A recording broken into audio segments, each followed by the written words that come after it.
बहुजन संघटक या चॅनल मधून आजच्या या विषयावर या ठिकाणी बोलण्यासाठी आपणा समोर आलेलो आहे। तेव्हा सर्वांना माझा जय भीम। आज आपल्या समोर बोलण्यासाठी जो विषय ठेवलेला आहे तो आहे आंबेडकरी स्वाभिमानी पाण्याच्या राजकारणाची गरज। आंबेडकरी स्वाभिमानी पानाच्या राजकारणाची गरज या विषयावर आज आपल्याशी या ठिकाणी बोलणार आहे। मित्रांनो, हा विषय आज आपल्या समोर जेव्हा घेतला गेलेला आहे, महाराष्ट्रातील जे राजकारण सध्या सुरू आहे, निवडणुका लागल्या, सर्वांनी उमेदवारी अर्ज दाखल केले, काल त्याचा शेवटचा दिवस होता आणि आज आंबेडकरी राजकारण हा विषय घेऊन आपल्या समोर बोलत असताना आपणा सर्वांना या एकूणच निवडणुकीच्या धामधुमीमध्ये हा विषय का गरजेचा आहे, कारण महाराष्ट्रामध्ये 2024च्या लोकसभेच्या निवडणुका झाल्या, त्यानंतर आता 2024च्या विधानसभेच्या निवडणुका होत आहेत। या निवडणुकीच्या संदर्भानं लोकांमध्ये जी संभ्रमित अवस्था निर्माण झालेली आहे, लोकांच्या विचारामध्ये जो गोंधळ निर्माण झालेला आहे, त्या विचाराची चर्चा या ठिकाणी व्हावी। समाजाच्या मनात असलेला जो संभ्रम आहे तो दूर व्हावा। या महाराष्ट्रातल्या देशातल्या एकूणच प्रस्थापित पक्षांनी ज्या पद्धतीनं राजकारण उभं केलं आणि इथल्या आंबेडकरी राजकारणाला शह देण्याचं काम त्यांनी वेगवेगळ्या माध्यमातून केलेलं आपल्याला दिसते। त्याच्यातला अत्यंत महत्वाचा जो प्रकार आहे की लोकसभेमध्ये त्याची सुरुवात झाली आणि विधानसभेमध्ये लोकांना तो अनुभव आला। काय झालं लोकसभेमध्ये? लोकसभेमध्ये देशामध्ये लोकसभेच्या निवडणुका लढण्यासाठी महायुतीची आघाडी निर्माण झाली, दुसरीकडे त्याच्या विरोधात इंडिया आघाडी निर्माण झाली। महायुती ही जातीयवादी धर्मांध शक्तीला मानणारी युती आहे आणि म्हणून त्या युतीकडे जाण्याचा विषयच नाही। आणि जी स्वतःला सेक्युलर समजते, धर्मनिरपेक्ष समजते, अशी ती इंडिया आघाडी, त्या इंडिया आघाडीमध्ये सामील व्हावं म्हणून सगळ्या भारतातल्या सर्व पक्षांनी पुढाकार घेतला, इंडिया आघाडी स्थापन झाली। पण ही इंडिया आघाडी महायुतीच्या आघाडीसारखी खरंच सेक्युलर होती का? त्याची उत्तर आज विधानसभेमध्ये मिळत आहेत। विधानसभेच्या अनुषंगानं पुढे चर्चेमध्ये येईल ते। परंतु लोकसभेमध्ये जी इंडिया आघाडी या देशामध्ये निर्माण झाली, त्या इंडिया आघाडीमध्ये सामील होण्यासाठी या देशातील सर्व जे स्वतःला सेक्युलर मानतात, जे स्वतःला धर्मनिरपेक्ष म्हणतात, परिवर्तनवादी शेतकऱ्यांचे पक्ष, आंबेडकरवादी पक्ष, सर्व इंडिया आघाडीमध्ये सामील होऊन इथल्या या धर्मांध शक्तीला, फॅसिस्ट शक्तीला रोखण्यासाठी सर्वांनी तयारी दाखवली। आणि म्हणून लोकसभेमध्ये महाराष्ट्रातला सर्वात आंबेडकरी विचाराचा असलेला सर्वात मोठा पक्ष वंचित बहुजन आघाडी, या महाराष्ट्रातला सर्वात मोठा असलेला आंबेडकरी विचाराचा पक्ष वंचित बहुजन आघाडी आणि त्यांचे नेते आदरणीय श्रद्धेय ॲडव्होकेट बाळासाहेब आंबेडकरांनी इंडिया आघाडीला पत्रव्यवहार केला की आम्हाला इंडिया आघाडी सामील व्हायचं आहे. कशासाठी पत्रव्यवहार केला होता? की या देशामध्ये ज्या फॅसिस्ट शक्ती आहेत, धर्मांध शक्ती आहेत, या शक्तींना रोखण्यासाठी. म्हणून एक हात पुढे केला. खरं तर बाळासाहेब आंबेडकर जेव्हापासून राजकारणात आले तेव्हा या कुठल्या युतीच्या भानगडीत पडले नाही. जेव्हा जेव्हा ते या आघाडी युतीच्या भानगडीत पडले तेव्हा आंबेडकरी राजकारण संपवण्याचाच डाव इथल्या प्रस्थापित पक्षांनी केलेला दिसतो. आणि म्हणून आपल्याकडे मोठा डांगोरा पिटला जातो की रिपब्लिकन गट एकत्र आले आणि युती आघाडी केली की लगेच 4-4 खासदार निवडून येतात. परंतु इथल्या सर्व जाणकार, जे कुठले अभ्यासक समजतात, जे कुठले राजकारण करू इच्छितात, त्यांना खरा इतिहास तो माहित नाहीये. किती युती कशामुळे झाली, कोणामुळे झाली, काय केल्या गेली. जेव्हा 4 खासदार निवडून आले तेव्हा इथल्या कुठल्याही आठवले, कवाळे, गवईला निमंत्रण नव्हतं. इथल्या काँग्रेसचं फक्त केवळ निमंत्रण होतं बाळासाहेब आंबेडकरांना. त्यावेळेच्या 4 जागा ज्या लढवायच्या होत्या त्या केवळ भारिप बहुजन महासंघाला लढवायच्या होत्या. परंतु इथल्या प्रस्थापित पक्षांनी काय केलं? त्याचा डाव उलटा फिरवला. त्यांनी सांगितलं की तुम्ही सगळे गट एकत्र या आणि सगळ्या गटाच्या प्रमुखांना ती जागा दिली जाईल. तो इतिहास जरा विस्ताराने कधीतरी मांडावा लागेल. तो वास्तव इतिहास काय आहे? इथल्या कुठल्याही नेत्याला त्याचं निमंत्रण नव्हतं. बाळासाहेब आंबेडकर यांना राजगडावर जेव्हा याची बैठक झाली आणि देशाचे जे काँग्रेसचे अध्यक्ष होते ते राजगडावर आले आणि त्यांनी सांगितलं की तुम्ही तुमच्या पक्षाला 4 जागा दिल्या जातील. परंतु या महाराष्ट्रातले जे राजकारणी आहेत ते अत्यंत जातीवादी आहेत. इथले जे राजकारणी आहेत यांना कुठलाही आंबेडकरी पक्ष समोर यावा असं कधी वाटत नाही. त्यांचा कुठला उमेदवार निवडून यावा असं त्यांना कधी वाटत नाही. आणि म्हणून सातत्यानं आपल्याला दिसतं की इथल्या आंबेडकरी जे राजकारण करणारे पक्ष आहेत त्यांना डावलण्याचा प्रयत्न केला. मग कुठल्या पक्षांना जवळ केलं जातं? तर जे आंबेडकरी नेतृत्व आहे, जे पक्ष आहेत, जे स्वतःला खरं तर पक्ष म्हणून त्यांची काही मान्यता नाहीये, त्याला सामाजिक संघटना म्हटलं पाहिजे. परंतु ह्या नेत्यांना काय पाहिजे? इथल्या काँग्रेसला, इथल्या जे काही प्रस्थापित पक्ष आहेत, राष्ट्रवादी असतील, सेनेवाले असतील, यांना सातत्यानं वाटत आलेलं आहे आणि वाटते आहे की तुम्ही तुमची एखादी जागा घ्यावी आणि गुपचूप बसावं. तुम्ही पंजावर निवडून यावं, तुम्ही घड्याळावर निवडून यावं, तुम्ही सेनेवर बाणावर निवडून यावं, परंतु तुमचं स्वतःचं अस्तित्व काही राहू नये. तुम्हाला जर निवडून यायचं असेल, एखादी जागा जर पाहिजे असेल, तर तुम्ही आमच्या तिकिटावर लढावं आणि आमची कायम गुलामी करावी. ही मानसिकता महाराष्ट्रातील तथाकथित सर्व पुढाऱ्यांची आहे. आणि म्हणून त्याचाच परिणाम लोकसभेमध्ये आपल्याला जाणवतो की बाळासाहेब आंबेडकर या सगळ्या प्रकाराच्या विरोधात होते. परंतु इथल्या धर्मांध शक्तीला अडवण्यासाठी, रोखण्यासाठी त्यांनी इंडिया आघाडीला पहिला हात दिला, पत्र व्यवहार केला. 1 सोडून 3दा पत्र व्यवहार केला. परंतु इथल्या जी इंडिया आघाडी जी स्वतःला सेक्युलर समजत होती आणि इथल्या धर्मांध शक्तीला, फॅसिस्ट शक्तीला रोखण्यासाठी आम्ही इंडिया आघाडी स्थापन केली, परंतु त्यांनी एका बोडीचंही पत्र, ना साधा मेल बाळासाहेब आंबेडकरांना केला, ना पक्षाला केला. इथल्या स्थानिक पुढाऱ्यांशी बाळासाहेबांनी चर्चा केल्या. एकदा नाही, 4दा, 5दा, 6 वेळा चर्चा झाल्या. परंतु त्यांनी कधीही मानसिकता पुढे केली नाही आणि त्यांनी शेवटपर्यंत ते झुलवत ठेवलं आणि समाजामध्ये एक असा मेसेज दिला होता की बाळासाहेब आंबेडकरच आमच्याशी युती करायला तयार नाहीये. आम्ही 1 जागा देतो, 2 जागा देणार होतो, 3 जागा देणार होतो, 4 जागा देणार होतो, 5 जागा देणार होतो, शेवटी म्हणजे 6 जागा देणार होतो. त्यांना या निमित्ताने त्यांना विचारायचं आहे आणि विचारलं पाहिजे की तुम्ही कोणकोणत्या 6 जागा देणार होत्या.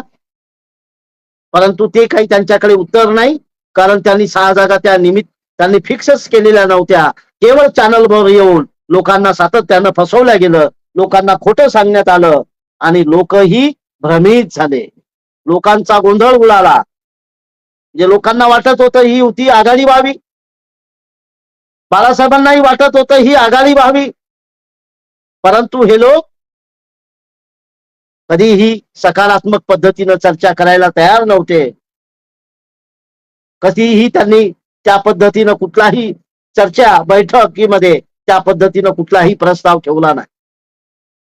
आणि मग ऐन वेळेवर बाळासाहेब आंबेडकरांनी स्वतंत्र निर्णय घेतला आणि निवडणुका लढल्या. काय झालं त्याचं? बाळासाहेब आंबेडकरांनी जो निर्णय घेतला आणि समाजामध्ये एकच गोंधळ उडाला की बाळासाहेब आंबेडकरांनी आघाडी करायला हवी होती, बाळासाहेब आंबेडकरांनी बसायला हवं होतं.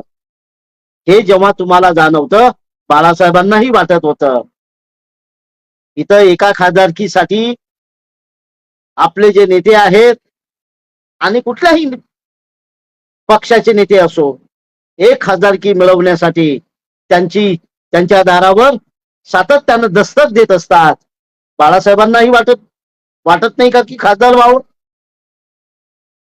बाकी हे अजून एक दोन खासदार निवडून यावे, लोकसभेमध्ये जावं, परंतु इथल्या प्रस्थापित पक्षांना असल्या कुठल्याही पद्धतीनं त्यांना हा प्रस्ताव मान्य नसतो. हे लोकांना आजही कळायला तयार नाही. त्यांचं एकच असतं, बीजेपीला रोखायचं आहे, इथल्या फॅसिस्ट शक्तीला रोखायचं आहे, धर्मांध ताकदीला रोखायचं आहे. त्यासाठी आपल्याला काँग्रेस सोबत गेलं पाहिजे, राष्ट्रवादी सोबत गेलं पाहिजे होतं, सेनेसोबत जायला पाहिजे. परंतु वास्तव काय आहे? जे टीव्हीवर दिसतं, जे वर्तमानपत्रात दिसतं, ते सर्व खोटं असतं आणि त्याच्या पाठीमागे जे घडतं ते मात्र कोणालाही माहीत नसतं. अजूनही हा जो आंबेडकरी समाज आहे, जो स्वतःला बुद्धिवादी समजतो, जो स्वतःला शिकलेला समजतो, जो स्वतःला फार हुशार समजतो, परंतु तो अजूनही इतक्या अज्ञानामध्ये आहे, त्याचं अज्ञान इतकं पराकोटीचं आहे की त्याला अजूनही पडद्यासमोर काय घडतं आणि पडद्यामागे काय घडतं आणि हे कोण घडवतं याची अजूनही त्याला कल्पना नाहीये. त्याला अजूनही त्याची समज येत नाहीये. अजूनही त्याची टिमकी तेच आहे. आणि इथले जे तथाकथित सर्व स्वतःला विद्वान समजतात, विचारवंत समजतात, साहित्यिक समजतात, त्यांनीही सुद्धा लोकसभेमध्ये काय केलं आपल्याला माहित आहे की त्यांनी यांच्या समर्थनासाठी पत्र काढलं की बहुजन समाज पार्टी आणि वंचित बहुजन आघाडीला मतदान करायचं नाही. इतक्या टोकाची भूमिका, इतक्या टोकाचा विरोध इथल्या तथाकथित जे बुद्धिवादी आहेत, खरं तर हे बुद्धिवादी त्यांना म्हणावं की नाही, कारण हे सगळे बुद्धिवंचित आहे. बुद्धिवादी असते तर त्यांनी हा निर्णय घेतला नसता, त्यांना काय सत्यता आहे हे जाणून घेतलं असतं. परंतु त्यांचेही हितसंबंध आहेत. त्यांनाही एखादा साहित्य अकादमीचा पुरस्कार पाहिजे, त्यांनाही एखादं महामंडळ पाहिजे, कोणाला तरी विधान परिषदेवर आमदार व्हायचं असतं, कोणाला तरी लोकसभेला आपलं राज्यसभेवर खासदार व्हायचं असतं. या अगोदर झालेले आपण पाहिलेले, कोण कोण खासदार झाले आणि कसे कसे झाले, हेही त्याच लाईनीमध्ये उभे आहेत. त्यांनाही समजलं नाही. समाज तर स्वतःला फार शिक्षित समजतो, त्यालाही ते काही उमगलं नाही. अजूनही त्याची री सुरूच आहे. आत्ता विधानसभेमध्ये मात्र काहीच थोडस लक्षात यायला लागलं. काय लक्षात यायला लागलं? आजचा जो विषय ठेवलेला आहे की आंबेडकरी बाण्याचं राजकारण उभं झालं पाहिजे, उभं केलं पाहिजे, त्याची काय आवश्यकता आहे, का गरज आहे, ते या विधानसभेत काहीच लक्षात आलं तर मला वाटते काहीतरी हाताला लागणार. नाहीतर लोकसभेसारखंच त्यांनी जर री ओढली, लोकसभेसारखी जर भूमिका मांडली, लोकसभेप्रमाणे जर तो वागला तर मग त्याच्या हातात काही लागणार नाही. मग त्याचं आरक्षण जाईल, त्याला क्रिमिनल लागलं की त्याचे सगळे हक्क हिरावून घेतले जातील. सुरुवात तर झालेली आहे, क्रिमिनलची सुरुवात झाली, वर्गवारीची सुरुवात झाली. आजच आंध्र प्रदेशने निर्णय घेऊन टाकला. आजची बातमी आहे. वेगवेगळ्या ठिकाणी क्रिमिनल लागू झालं. मुंबई विद्यापीठाच्या काल परवा जाहिरात निघाली, जागा निघाली, त्याच्यामध्ये क्रिमिनल लागू झालं. परंतु अजूनही इथल्या शिकलेल्या समाजाला हे ध्यानात येईना. त्याच्या डोक्यात अजूनही प्रकाश पडेना. या विधानसभेत काय झालं की खऱ्या अर्थानं युती आघाडीचं जे राजकारण आहे ते खरंच आंबेडकरी समाजाला पूरक आहे का? आंबेडकरी समूहाला ते विकासाकडे घेऊन जाणार आहे का? तर तसं काही जाणवत नाहीये. काय झालं? महाविकास आघाडीमध्ये 3 पक्ष आहेत. काँग्रेस आहे, राष्ट्रवादी आहे, सेना आहे. इकडे बीजेपी आहे, राष्ट्रवादी आहे, सेना आहे. महायुती आणि महाविकास आघाडीचं राजकारण सुरू आहे. आणि याच्यामध्ये काय घडतंय? त्यांच्यातच जागेसाठी मारामाऱ्या सुरू आहेत. त्यांच्यातच ही जागा तुझी का माझी. कालपर्यंत 3 वाजेपर्यंत लास्ट फॉर्म भरायचे होते, तोपर्यंतही यांचे भांडण मिटत नव्हते. एक जागा डिक्लेअर झाली की एबी फॉर्म पाठवून द्यायचा, भरून घे. दुसऱ्या जागेचा प्रॉब्लेमच होता. शेवटच्या क्षणापर्यंत हे भांडत होते. शेवटच्या क्षणापर्यंत हे एकमेकाशी लढत होते. आणि आपल्याला लक्षात आलं असेल की ही महाविकास आघाडी तुटे की काय, इथपर्यंत त्यांचे संबंध ताणले गेलेले होते. मग त्यांचाच मेळ बसत नसल्यामुळं त्यांच्या सोबत जे जुळलेले होते, जे स्वतःला रिपब्लिकन समजतात, जे स्वतःला पॅन्थर समजतात, जे स्वतःला आंबेडकरी नेते समजतात, हे त्यांच्या पाठीमाग त्यांच्या दरवाजावर उभे होते की यांचं भांडण कधी मिटते आणि मला कधी आतमध्ये एंट्री मिळते.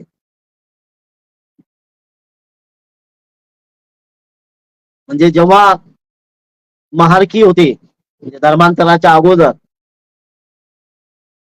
गावातलं एखादं जनावर मेल्यानंतर जेव्हा ते जनावर गावाच्या बाहेर घेऊन जात गेल्यानंतर जशा तिघांच्या हिस्सा बातम्या व्हायच्या, 4घांच्या 5 जणांच्या, आणि त्याच्या बाजूला एक कुत्र्याची झुंड उभी असायची.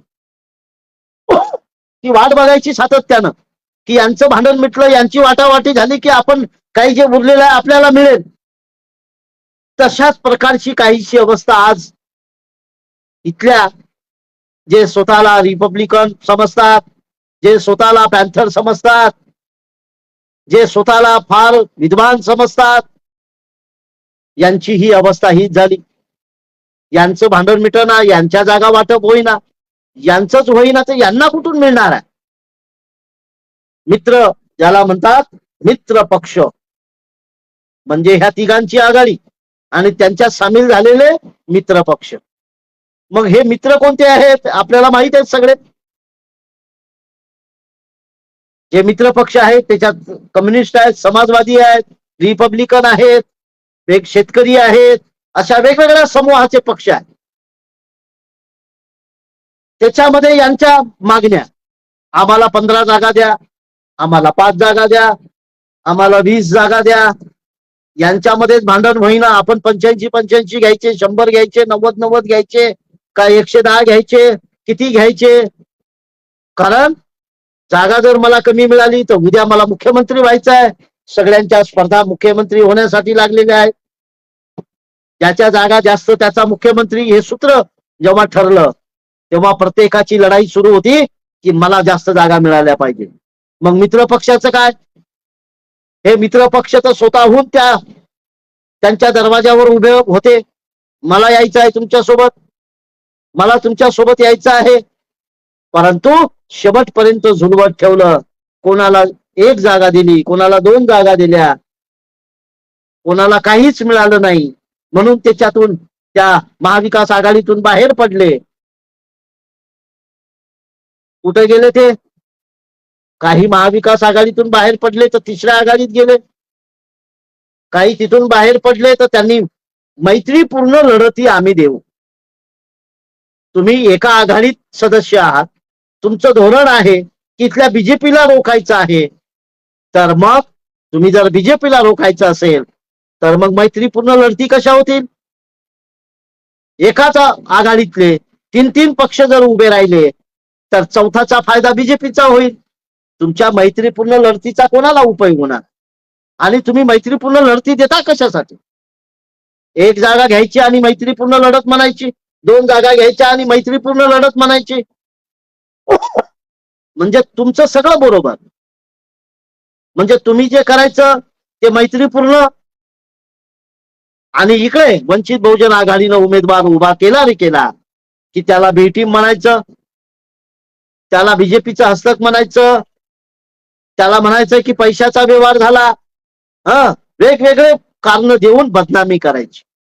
आणि हे जेव्हा लढतात तेव्हा यांच्या मैत्रीपूर्ण लढती होणार आहेत. मग या पद्धतीनं जर हे राजकारण चाललेलं असेल तर मग आपल्या समोर पर्याय काय आहे? 5 वर्ष लढायचं, 5 वर्ष जनतेसाठी सतत भांडायचं आणि एक जागा घ्यायची आणि घरी बसायची. तेही निवडून येईल की नाही गॅरंटी नाही. तुम्हाला एक जागा देतो, बरं दिली, निवडून देणार आहात का? तर ते काही गॅरंटी नाहीये. मग कशासाठी? म्हणजे आमची मतं तुम्हाला द्यायची आणि तुमची मतं कुणालाही मिळणार नाही, गॅरंटी नाही. मग असं जर सगळं वातावरण आज तयार झालं असेल तर मग आज राजकारण कुठल्या दिशेनं गेलं पाहिजे, राजकारण कशा पद्धतीनं केलं पाहिजे, ती भूमिका आज आपल्या समोर मांडण्यासाठी हा विषय या ठिकाणी ठेवण्यात आले. काय विषय आहे? की आंबेडकरी बाण्याचं राजकारण उभं राहिलं पाहिजे, स्वाभिमानाचं राजकारण उभं राहिलं पाहिजे, स्वतंत्र राजकारण उभं राहिलं पाहिजे.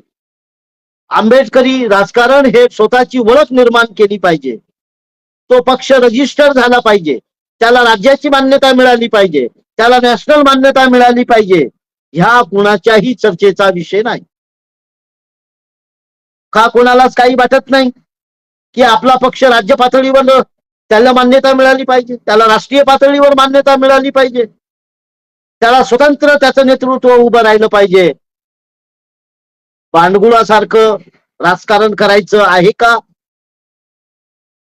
भांडगुळ जसं झाडावर परजीवी प्रमाणे जगतात, त्याला स्वतःचं काही अस्तित्व नसतं. झाड स्वतंत्र असतं आणि त्याच्या जीवावर ते जगतं, म्हणून आपण त्याला भांडगुळ म्हणतो. मग ही भांडगुळासारखी अवस्था आपल्या आंबेडकरी राजकारणाची करायची का? का स्वतंत्र अस्तित्व, स्वतंत्र बाण्याचं अस्तित्व निर्माण करायचं, स्वाभिमानाचं राजकारण करायचं? म्हणून बाळासाहेब आंबेडकरांनी 84 पासून जेव्हा निवडणुका लढायला सुरुवात केली, 80ला ते सामाजिक जीवनात कार्यरत झाले, 84ला त्यांनी पक्ष स्थापन केला, भारतीय रिपब्लिकन पक्ष. म्हणून तेव्हा त्यांनी हा विचार केला होता, सत्ता हवी हक्काची, भीक नको कुणाची. जे त्यांचं फेमस वाक्य होतं, सत्तेची भीक नाही पाहिजे, आमच्या हक्काचं सत्ता पाहिजे. भीक मागण्याची वेळ आमच्यावर आली नाही पाहिजे, भीक मागणारं राजकारण आम्ही करू नये, ही बाळासाहेबांची सुरुवात पासूनची भूमिका. भीक नको सत्तेची, सत्ता हवी हक्काची. आपलं सत्ता पाहिजे, आपला उमेदवार निवडून आला पाहिजे. तो जर पंजाबवर निवडून आला तर त्याचं काय अस्तित्व राहणार आहे?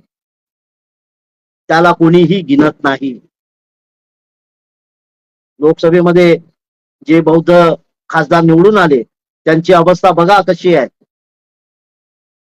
त्यांना कोणीही विचारत नाही. 5 वर्ष तुम्हाला त्यांचं नाव सुद्धा ऐकायला मिळणार नाही. काल परवा एक बातमी आली, सगळ्यांनी ती वाचली आहे, माहिती आहे.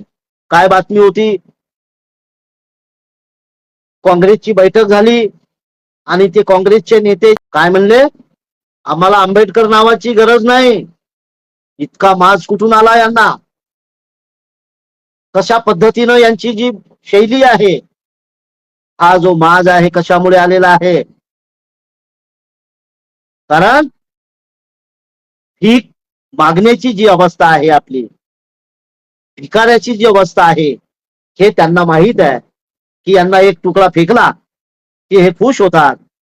यांचा एखादा खासदार करायचा तोही काही त्यांच्या पक्षाच्या याच्यातून नाही मिळत. तो कधीही ते आपला जो उमेदवार आहे राखीव जागेतून निवडून आणतात. त्यात ऑलरेडी आहेतच त्या जागा, ओपनच्या जागेवरून निवडून आणत नाही. फार क्वचितपणे एखादं उदाहरण तुम्हाला दिसेल, तेही त्यांची मजबुरी असेल, एखाद्या वेळेस जर आली असेल तर. सहसा ती ओपन मधून निवडून आणत नाही, राखीव जागेवरून उभं करतात, त्याच्यातून निवडून आणतात, त्याला गुलाम बनवतात. आम्ही सांगतो ते बोल म्हणतात, आम्ही जे सांगतो ते कार्यक्रम कर म्हणतात. आणि म्हणून त्या शास्त्रीचा या ठिकाणी निषेध केला पाहिजे, की तो म्हणतो की आम्हाला आंबेडकर नावाची गरज नाहीये. यांचा माज आपण उतरवला पाहिजे. त्यासाठीच आपल्याला स्वाभिमानाचं राजकारण उभं करायचं. का राग आला नाही कोणाला ती बातमी वाचून? इथल्या विचारवंताला का राग आला नाही? इथल्या कुठल्याही रिपब्लिकन नेत्याला का राग आला नाही? एखाद्या रिपब्लिकन कार्यकर्त्याला, पॅन्थरच्या कार्यकर्त्याला का राग आला नाही? पॅन्थर संघटना तेव्हाच विलीन झाली, आता ही पॅन्थर आले कुठून माहिती नाही. पण तरीही त्यांना का राग येत नाही? का ते पॅन्थर स्टाईलने त्यांना उत्तर दिलं नाही? का त्यांना जाब विचारत नाहीत? कारण यांच्यामध्ये ती कुवतच नाही जाब विचारण्याची. कारण यांची जी वृत्ती आहे ती वृत्ती आहे की आम्हाला काहीतरी मिळावं, आम्हाला एखादी विधान परिषद मिळावी, एखादी राज्यसभा मिळावी आणि त्याच्यात आम्ही आमचं राजकारण चालू ठेवावं. हे कधीही डॉक्टर बाबासाहेब आंबेडकरांना अभिप्रेत नव्हतं. रिपब्लिकन चळवळ जी राजकारण जे त्यांनी सुरुवात केली होती ती त्यांना अभिप्रेत जी होती की स्वतंत्र बाण्याचं राजकारण उभं राहिलं पाहिजे, स्वतंत्रपणे उभं राहिलं पाहिजे. आपल्याकडे दुसरा प्रवाह येतो, काय म्हणतात ते? रिपब्लिकन नाव पाहिजे, रिपब्लिकन नाव पाहिजे. रिपब्लिकन नावच होतं, आता लोक अजूनही आहे. तुमची भूमिका काय? राजकारण करण्याची भूमिका काय आहे? की लोकशाहीचं सामाजिकरण झालं पाहिजे. मग ते रिपब्लिकन असेल किंवा वंचित बहुजन आघाडी असेल, नाव कोणतं आहे याच्याशी काही संबंध येत नाही. उद्देश काय आहे आंबेडकरी राजकारणाचा? की लोकशाहीचं सामाजिकरण झालं पाहिजे. आपल्या कार्यकर्त्याला, आपल्या पुढाऱ्याला, आपल्या समाजाला काय वाटते? त्यांची अजूनही तीच अवस्था आहे. म्हणजे त्यांची फार कीव येते की त्यांना वाटते की आपण फक्त एक जातीय पक्ष उभा केला पाहिजे. काय मानसिकता आहे त्यांची? एक जातीचा पक्ष उभा केला पाहिजे. हेच तर 60-70 वर्षामध्ये हे त्यांना अभिप्रेत होतं की तुम्ही एका जातीचे नेते व्हा, तुम्हाला आम्ही तुमचं काय जे आहे ते देऊ. बाळासाहेब आंबेडकरांचं जे काही इथल्या राजकारण्यांना वावडं आहे हे इथंच आहे की बाळासाहेब आंबेडकर हे एका जातीचं राजकारण उभं करत नाही, तर लोकशाहीचं सामाजिकरण करण्यासाठी इथले SC ST OBC मुस्लिम महिला, इथले भटके विमुक्त, इथले उपेक्षित, इथला शेतकरी, इथला कष्टकरी, इथला कामगार, या सर्वांना न्याय मिळाला पाहिजे.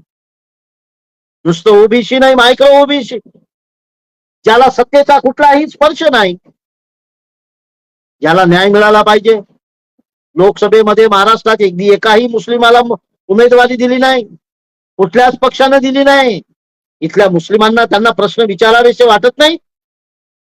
इथल्या ओबीसीला उमेदवारी दिली नाही, इथल्या कुठल्या आदिवाशाला उमेदवारी दिली नाही. जी दिली ती राखीव जागेवरची, जी त्यांची अपरिहार्यता आहे, ही त्यांची मानसिकता नाहीये. या महाराष्ट्रात 70 वर्षापासून SCचे, आदिवासीचे खासदार निवडून येतात, त्यांची नावं सुद्धा माहिती आहेत का समाजाला? माहिती नाहीये. बाळासाहेब आंबेडकरांनी या निवडणुकीमध्ये जो विचार मांडला होता की इथल्या SC ST OBC मुस्लिमांना ओपन मधून आपण निवडून आणायचं आहे, त्यांना ओपन मधून आपल्याला जागा द्यायची आहे, त्यांना आपल्याला ओपन मधून न्याय द्यायचा आहे, ही भूमिका आहे यांची? अजिबात नाही. आणि मग स्वतंत्र जे राजकारण आहे, स्वाभिमानाचं राजकारण आहे. बाळासाहेब आंबेडकर जे 84 पासून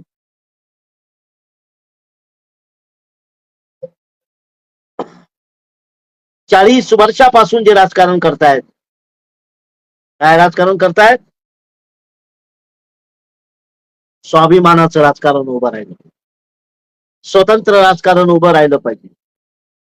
आपला पक्ष रजिस्टर झाला पाहिजे, आपल्या पक्षाला स्वतंत्र चिन्ह मिळालं पाहिजे. राजकीय ज्या घडामोडी असतात, राजकीय ज्या राजकारणाच्या बाबतीत जेव्हा राजकारण करायचं असते, तेव्हा तुमच्या राजकारणाच्या ज्या काही मर्यादा आहेत किंवा राजकारणाच्या ज्या गरजा आहेत, त्या सर्व आपल्या लक्षात आल्या. तुम्हाला स्वतंत्र राजकारण करायचं असेल तर तुमचं चिन्ह तुम्हाला कायम मिळालं पाहिजे. आपले 10 उमेदवार 10 ठिकाणी उभे राहतात, 10 जणांची 10 चिन्ह असतात, कोणाच्या ध्यानात राहत नाही. हे जे प्रस्थापित पक्ष जे निवडणुकीत टिकतात, ते जातीवर टिकतात, ते धनसंपत्तीवर टिकतात. जात दांडगे धन दांडगे असल्यामुळं ते राजकारणात टिकतात. त्यांचे पक्ष रजिस्टर आहेत. आपलं काय अस्तित्व आहे आंबेडकरी राजकारणाचं? त्याला स्वतंत्र चिन्ह नाही, त्याला कुठली मान्यता नाही. त्याचं चिन्ह या निवडणुकीत एक राहते, दुसऱ्या निवडणुकीत दुसरं राहते. कुठल्याही पद्धतीनं जर बाळासाहेब आंबेडकर हे राजकारण उभं करू इच्छित असतील तर इथल्या समाजाला आजही जागृत होण्याची गरज आहे. बाळासाहेब आंबेडकर जर लोकसभेमध्ये निवडून आले असते, त्यांना जर मतदान झालं असतं, पक्ष रजिस्टर झाला असता. ती संधी गमावली. 70 वर्षात आपण ते करू शकलो नाही. जर आजही आपण जागृत झालो नाही या विधानसभेमध्ये, तर येणाऱ्या काळामध्ये तुम्हाला तुमच्या हाती काहीही लागणार नाही. बाळासाहेब आंबेडकर हे स्वाभिमानी नेतृत्व आहे, हे स्वतंत्र बाण्याचं नेतृत्व आहे. आणि म्हणून वंचित बहुजन आघाडी ही सातत्याने ही भूमिका घेत आलेली आहे. तेव्हा समाज त्याला विरोध करतो. समाज अज्ञानी आहे. आता त्यांना गद्दार बेईमान म्हणण्यात काही अर्थ नाहीये.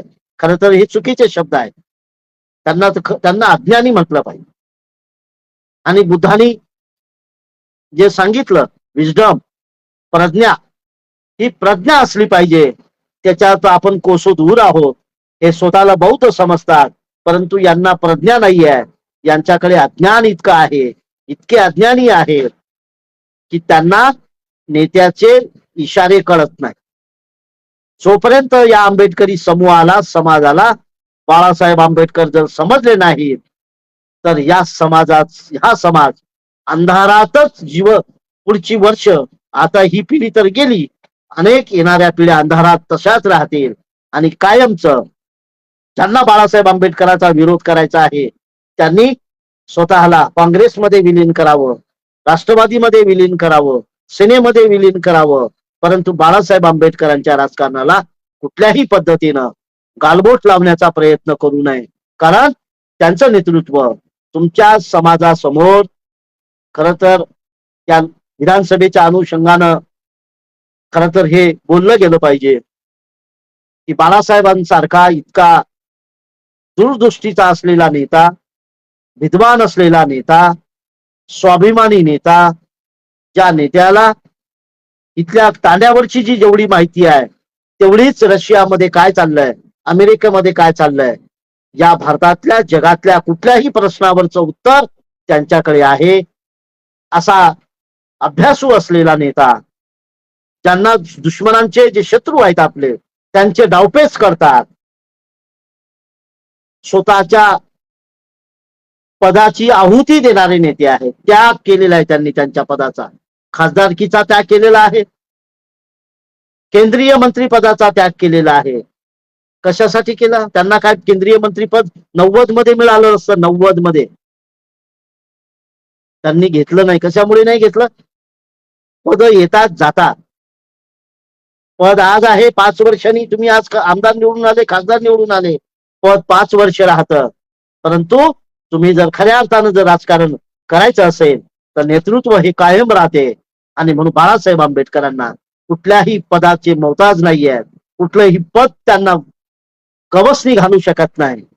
कारण त्यांना या समाजाचं, येणाऱ्या पिढ्यांचं जे भलं करायचं होतं, परंतु इथला समाज हा इतका कृतज्ञ आहे, इतका कृतज्ञ आहे, जाणीवपूर्वक बोलतोय मी, की तो त्यांना स्वीकारू शकलेला नाही. उलट त्यांची बदनामी केली. कारण इतका चारित्र्यवान नेता, त्यांना तुम्ही रोखू शकत नाही, म्हणून त्यांच्यावर पैशांचे आरोप लावले. त्यांनी किती कोटी घेतले आपल्या सर्वांना माहिती आहे, समाजामध्ये फार चर्चा होतात. पैशाचे आरोप लावले त्यांच्यावर. हे इथल्या RSS ला मिळून काम करतात. काही काही नाही, ते आरोप लावले, अनेक आरोप लावले. इथल्या विचारधारा, ज्या स्वतःला आंबेडकरी समजणाऱ्या विचारधारा आहेत, त्यांना जसेही ते राजकारणात आले, बी टीम हा जो आरोप आहे हा 2024चा नाहीये. 84ला जेव्हा त्यांनी पक्ष स्थापन केला तेव्हाही ते बी टीम म्हणायचे, आजही ते बी टीम म्हणतात. 40 वर्ष 50 वर्ष ते अजूनही तेच म्हणतात. आपला समाज अजूनही त्याच्याच पाठीमाग त्यांच्यावर विश्वास ठेवतो. ते हे इतके चालाक आहे, इतके जात्यांध आणि धर्मांध आहे, फॅशिस्ट आहे, सरंजामदार आहे. त्यांना असं वाटते की माझाच पोरगा निवडून आला पाहिजे, माझाच नातू निवडून आला पाहिजे. नातवासाठी आज लोक ज्या पद्धतीनं पायपीट करणारे नेते आहेत, पोरासाठी पायपीट करणारे नेते आहेत, पोरीसाठी पायपीट करणारे नेते आहेत, पुतण्यासाठी पायपीट करणारे नेते आहेत, ह्या समाजाला हे कळत कसं नाहीये, यांच्या लक्षात येत नाही. दादांत दिसते आहे की तुम्ही या विधानसभेची यादी काढा, मतदारसंघाची यादी काढा, कोणी कोणाला उभं केलेलं आहे, कोण कोणाच्या पाठीमागं उभं राहतो आहे, का ताकद देतायत, हे कोणाला ताकद देतायत. एकाच घरातले 4-4 उमेदवार, एक भाऊ या पक्षात, एक भाऊ त्या पक्षात, बहीण इकडे, भाऊ इकडे, वहिनी इकडे, नातू इकडे, आजोबा इकडे. निवडून आला तर कोण येणार आहे? एक तर नातू येईल, नाही तर आजोबा येईल, भाऊ येईल, नाही तर बहीण येईल, ताई येईल, नाही तर भाऊजाई येईल, आजोबा येईल, नाही तर नातू येईल, काका येईल, नाही तर पुतण्या येईल. इतक्या इतक्या खालच्या पातळीवर हे राजकारण या महाराष्ट्रामध्ये सुरू आहे. इथल्या समाजाला का कळना, का लक्षात येईना त्यांच्या, की बाळासाहेब आंबेडकर जे राजकारण उभे करतायत हे खऱ्या अर्थानं आंबेडकरी राजकारण आहे, बाबासाहेबांच्या स्वप्नातलं राजकारण आहे. जो एक जातीय रिपब्लिकन पक्ष होता तो बाळासाहेब आंबेडकरांनी इथल्या समाजात, सर्व हारा समाजाचा पक्ष केला. कुठलाही नेता काळा रिपब्लिकनचा, त्याच्या पक्षात काय स्थिती आहे, त्याचे पक्षच राहिले नाहीत आता. तर जेव्हा होते तेव्हा काय होतं, एकही सर्वहारा पक्ष नव्हता. बाळासाहेब आंबेडकर हे नेतृत्व असं आहे की आज त्यांच्या उमेदवाराची यादी काढून बघा, त्यांच्या पक्षाची यादी काढून बघा, पक्षाच्या अध्यक्षा ओबीसी आहेत, पक्षाच्या कार्यकारिणीत कोण आहे, ओबीसी आहे, आदिवासी आहे, SC आहे, ST आहे, भटका विमुक्त आहे, मुस्लिम आहे, सर्वांना प्रतिनिधित्व आहे. आणि हे सर्व बाळासाहेबांना नेतृत्व मानतात. कशामुळे मानतात? त्यांच्या लक्षात येते की हा नेता आमचं काहीतरी करू शकतो. पण इथल्या बौद्ध समाजाला का वाटना, आता त्यांच्या लक्षात यायला लागलं की अरे आता हे फार मोठं, आपल्या लोकसभेमध्ये आपली फसवणूक झालेली आहे, आपण भ्रमित झालो होतो, आपल्याला गुमराह केलेला आहे, आपल्याला खोटं सांगितलं आहे. ज्यांच्या हातात गंडे दोरे आहेत त्या हातात संविधान घेऊन आपली फसवणूक झालेली आहे. संविधानाचे आम्ही खरे रक्षण करते आहोत हे जे खोटं सांगितलं गेलं आणि सत्ता हस्तगत केली ती अत्यंत भयंकर आहे. बाळासाहेब आंबेडकर सातत्यानं म्हणतात की प्रकाश आंबेडकर, बाळासाहेब आंबेडकर, वंचित बहुजन आघाडी हे जर इंडिया आघाडीत असते तर त्यांना 150च्या वर सुद्धा जागा मिळू शकल्या नसत्या. इतकं देश पातळीवरचं नेतृत्व. पण यांनी जाणीवपूर्वक यांना बाजूला ठेवायचं आहे, यांना जाणीवपूर्वक बाजूला ठेवलं गेलं आणि हे समाजाच्या लक्षात आलं नाही.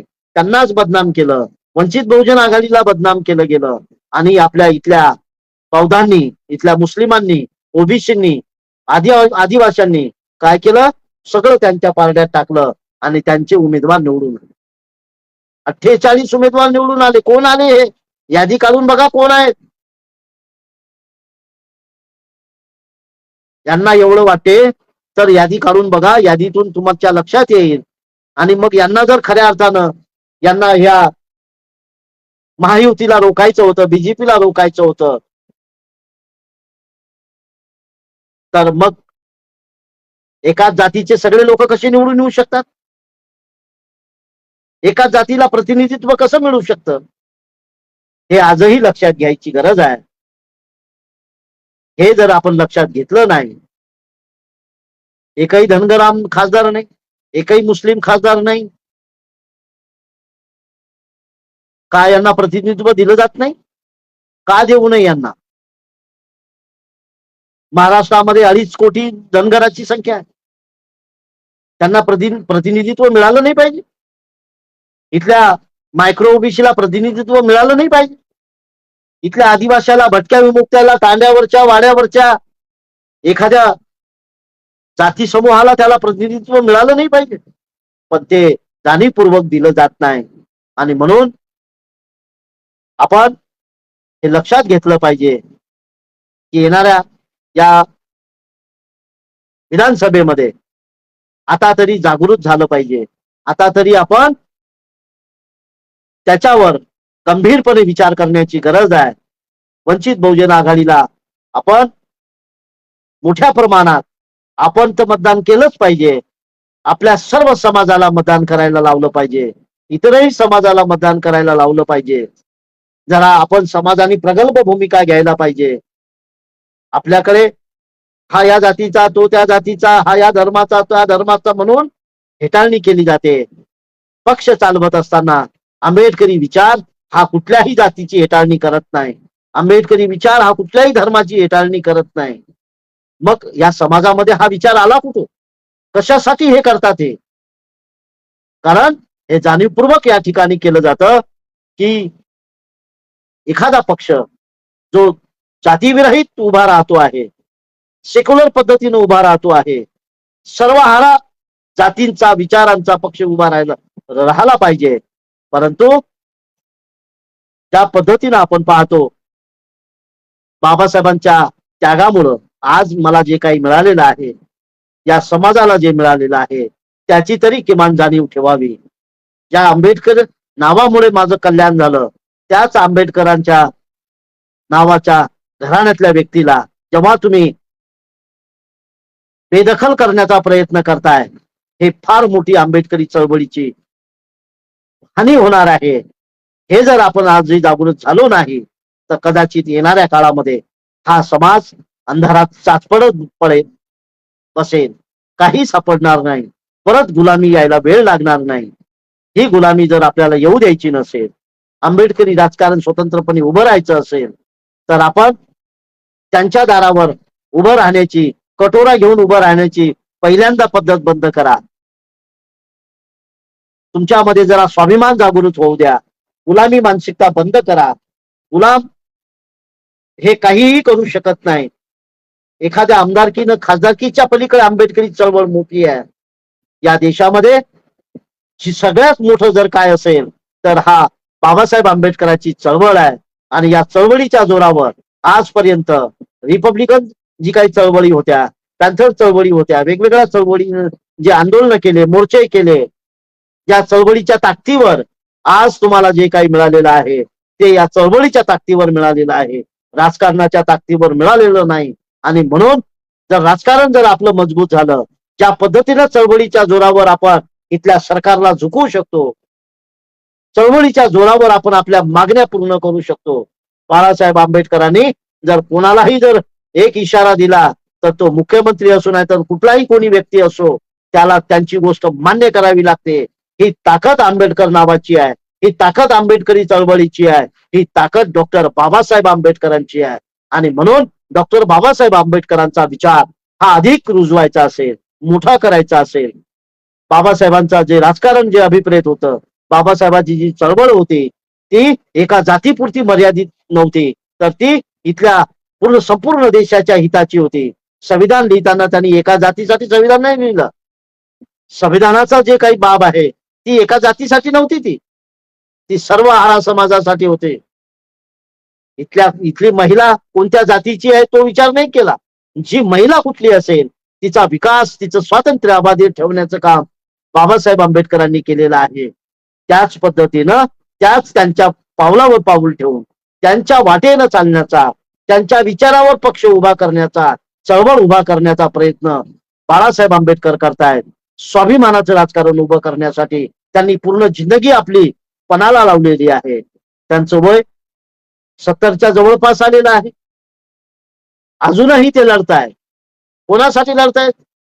त्यांना काय सुजात आंबेडकरला काय आमदार करायचं आहे का? ते केव्हाही करू शकतात, त्यांच्यात तेवढी ताकद आहे.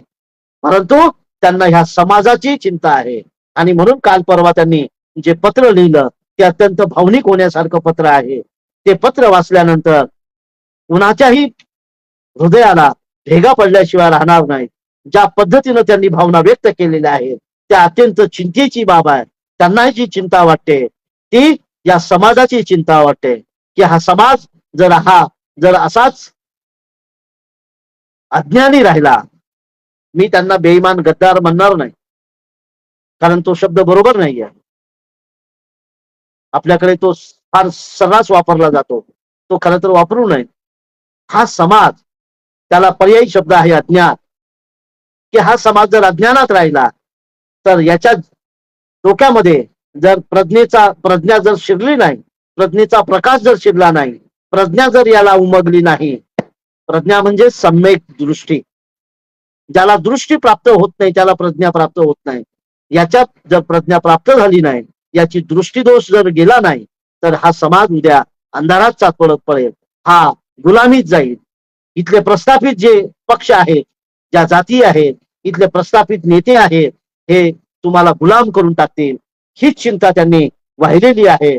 त्यांच्या या चिंतेला आपण मतदानाच्या माध्यमातून विधानसभेमध्ये उत्तर देऊया, त्यांना बळकटी देऊया, त्यांचे हात अधिक मजबूत करूया आणि स्वाभिमानाचं राजकारण उभा करूया. गुलामी पासून दूर जाऊया, भिकारी जी मानसिकता आहे ती दूर लोटूया आणि स्वाभिमानी बनूया. आपल्याला कोणासमोर भीक मागायची वेळ येणार नाही. आपला जर पक्ष उभा राहिला, येत्या विधानसभेत जर वंचित बहुजन आघाडीचे जास्तीत जास्त आमदार जर निवडून आले तर उद्या बाळासाहेब आंबेडकर अत्यंत ताकदीने या महाराष्ट्रामध्ये आंबेडकरी पक्ष उभा करू शकतात. आंबेडकरी राजकारण एका वळणावर येऊ शकते. ती ताकद आपल्या मिळवण्याची ही वेळ आलेली आहे.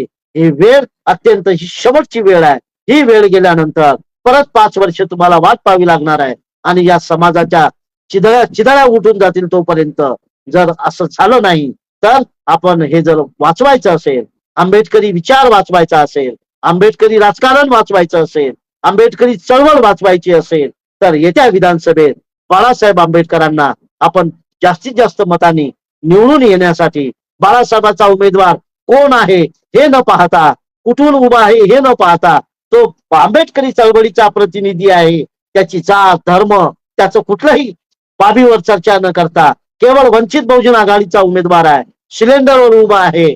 प्रत्येक माणसाच्या मनामध्ये आपल्याला हे सिलेंडरचा स्फोट येत्या विधानसभेत आपल्याला करायचा आहे आणि बाळासाहेबांचे हात मजबूत करायचे आहे. एवढीच एक विनंती या निमित्तानं करतो सर्वांना. या निमित्तानं बहुजन संघटक यांचे आभार मानतो, राहुल खांडेकरजी यांचे आभार मानतो आणि या ठिकाणी थांबतो. जय भीम.